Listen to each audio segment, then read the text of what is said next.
Hello and welcome to my channel. This is April with inkycreationswithapril.com. I'm so glad you stopped by. Let's get started. Welcome to my top 10 of 2023. These are the top 10 products and tools that I love the most this year for card making and paper crafting. I'm not including any stamps, dies, stencils, any sort of hot foil, BetterPress plate. These are all just products and tools. I'm going to start with the BetterPress system. I'm not going to go through all of it. I have other videos for that. But this system right here works with the Platinum 6. You're just going to run it through here. I think it works with other die cut, manual die cut machines, but I only have the Platinum 6, so I can't speak for those. So I've already ran this through using the Tawny BetterPress ink. This is a permanent waterproof ink, so if you want to do any sort of watercoloring, I would suggest to use this.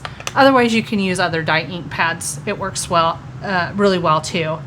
But I've already done this. I've used their cotton cardstock that's meant for the BetterPress, and it gives a great impression.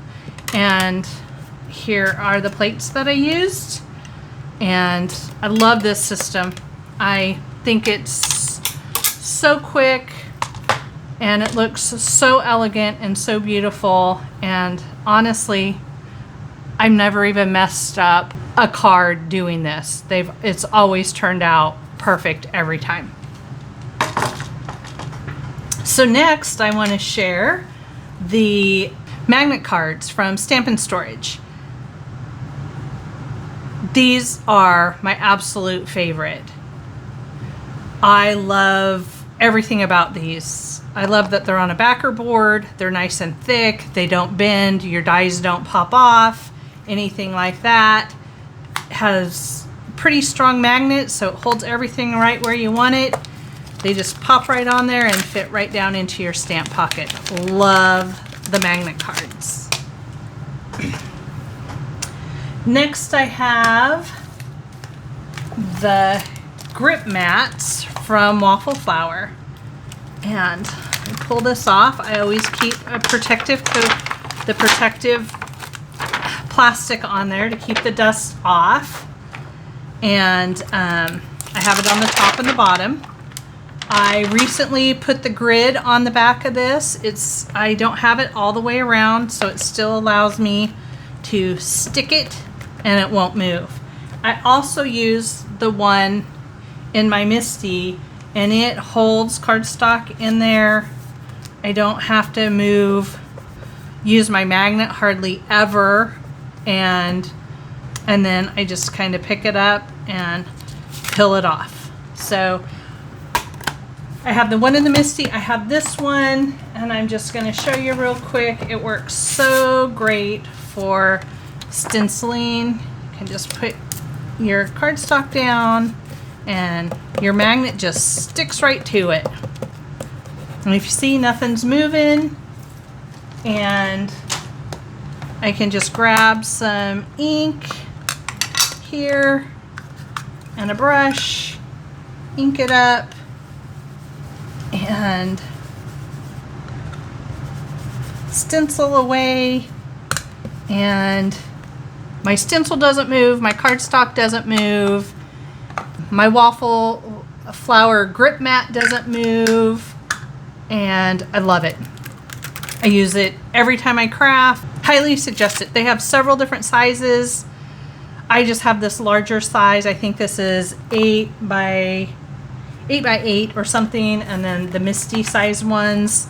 And to clean them, I just take a baby wipe and really wipe them down and let them air dry. If they're really bad, I just take them to the sink, wash them with some warm soap and water, and let them dry, and the sticky is right back to where it was. These are made out of the same stuff that our clear stamps are made out of, so we know those are a little sticky, so same stuff. Let's see, next on my list is something I am just really loving, and that is all the sprays, especially the distress sprays. Love the mica stains. These are the mica stains.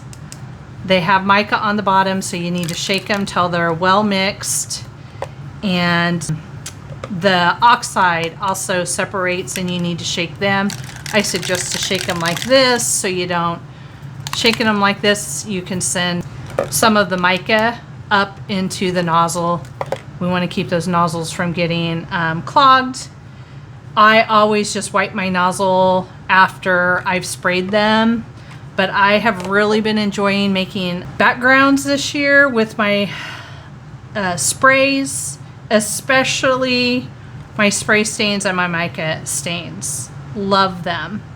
The oxides I use too, but not as much as I use these and the mica stains. I suggest them all, especially if you like fun backgrounds and a little bit of grungy backgrounds. I get super inky when I use them. That doesn't bother me. If it bothers you, you might want to wear some gloves. I am working on owning a full set of these and a full set of these. I already own all the mica stains. Let me show you a couple backgrounds. So this background I used some spray stains and a little bit of oxide spray to make that background, and water, and many layers of that. And then this one, I've used some mica spray stain. I've spritzed it, and then I've also just used a paintbrush to tap some splatters on there. Oh, for my next favorite of the year is ribbons. I have a vast ribbon collection that has just sat here in my craft room for a good solid 15 years, and I just started pulling all my ribbons out this year and using them. I like all sorts of ribbons, twine, jute, whatever it is. I think it adds a lot of texture to cards and is just lots of fun. Paper Tray Inks cardstock. This is just a small selection, and when I buy their cardstock, I buy the big, I think it's 24 sheets, but I do believe they have a couple different sizes of packets you can get. I like the weight of the cardstock for colored cardstock. It is solid all the way through, and there's just something about their cardstock that I am loving, and I am working on collecting them all. Love their color schemes. Beautiful, beautiful, beautiful. Okay, next I have the super fun paper pouncers from Picket Fence Studios. So fun. Love these little guys. I just have them for my dye inks. I haven't found that I've reached for them for my oxides, so I do not have a separate set for those. So I'm going to grab that grip mat once again and a piece of cardstock, and I have this fun stencil here that I'm just gonna put on here. So what I like about the paper pouncers is they give a really solid coverage and they work great with stencils. I don't use them for ink blending or anything like that. I use them really just for stencils, and I love them. So you don't ever have to touch this part, which is like a very dense, squishy sponge. And they just fit right on there just like that. So they're kept really nice and clean. And you just kind of pounce it in here, and the name fits. They are called paper pouncers for a reason. And you just pounce it on, and it really gives great coverage and is a perfect tool for stenciling.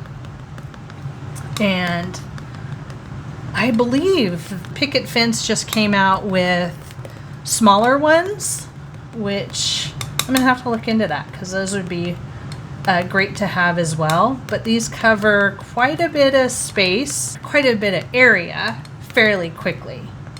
So I love them, and all I do is I just pounce them off on a microfiber cloth and then put them away so they're ready for next time. And again, these grip mats really grip. There is my stenciled image. Love it. Highly recommend these. So fun. Let's talk scissors. I love the Spellbinders scissors. I have another non-stick pair of scissors that I just got from, I don't know, probably Staples. And they work great, but there is something about these scissors that are so special, and they never get gunky. They cut beautifully. I highly recommend investing in these. They are a great pair of scissors you're going to enjoy for a long time. One of my favorite things that goes along with my backgrounds, and that is all things that splatter. Do I have certain products that I love? Oh no. Right up here above me, I have a little shelf that I keep all my little splatter products on, and I love them all. You can also use metallic watercolors. You can use ink, refills. The possibilities are actually endless, but these are a few of my favorite ones. Fawn, liquid Stardust, Foundry Wax from Distress made by Ranger, Picket Fence Studios liquid gold, and Winsor & Newton gouache in white. I just really like the white. I feel it doesn't absorb any other colors and it stays nice, true, and white. Because I want to share with you something that goes with it. It's not really a product, but some sort of splatter box or container. I happen to like this little plastic box because I can wash it out and it never goes old, never can get too wet because I can just rinse it out, dry it out, and it's ready to go. And one last thing I have been loving to embellish cards with are enamel dots, and these are all from Altenew, and I have several more than this, but I've been working on collecting all sorts of colors of them. One thing I like about the Altenew enamel dots is they're really flat. They aren't very high, but they look great on a card, and I find the adhesive works great. I've never had to put glue underneath it to keep them on a card, and I love the height profile of them, and they have a wonderful collection. Besides the black and white, all of these come with 4 different colors in them. They go back to their color families that go back to their inks, so you can coordinate really well. But I find I use these with cards that I make using inks from all sorts of companies. These are my top 10 products of this year, and I hope you find that some of these might be something you might want to add to your stash. I will have everything linked below, and I will also have everything in a visual list on my blog, which is inkycreationswithapril.com. Thanks for stopping by. Make sure to like this video, subscribe to my channel, hit that notification bell. See you next time.